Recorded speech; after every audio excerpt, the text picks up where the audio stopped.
Good morning! Huli! Nagtatamsak!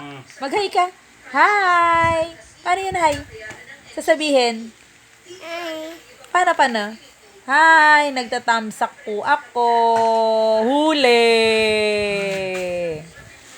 Okay, maraming salamat mga katuto. Hindi ko na alam kung saan na naman ako titingin na camera eh.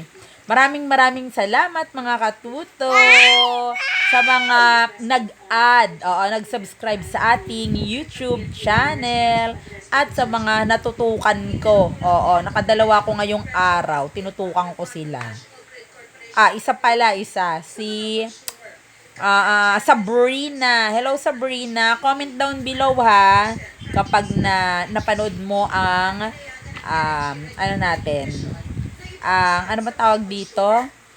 Ang video, ang vlog ngayon. Ngayong araw na ito. So ngayon, ang ating i-discuss ay parts of the body. Body. Wag na muna body, masyadong malaki yon. Kahit sa mukha lang muna. Ano to, mahal? Turo mo. Tingnan natin kung alam ni baby. Asan yung nose? Ay. Nose. Very good. Asan ang eyes? Eyes. Asan? Asan yung eyes? Eyes. Ayun. Very good. Asan ang hair? Hair. Yung buhok. Wow, buhok. Asan ang teeth?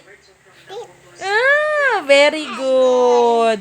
Asan ang tongue? Dila. Yung dila. Wow! Yung dila. Asan ang ears? Yung tenga.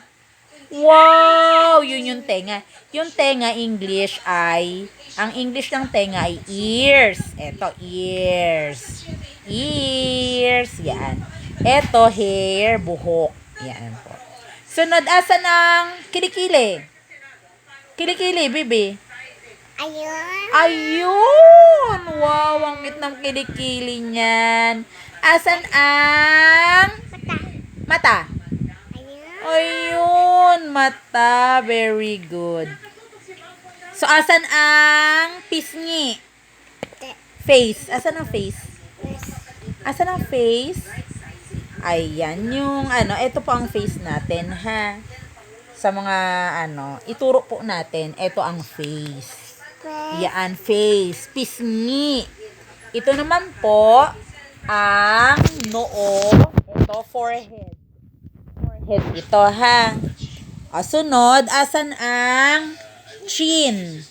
Ito, baba, chin. Huwag mong gagalawin, baka napatay mo na. Nako, baka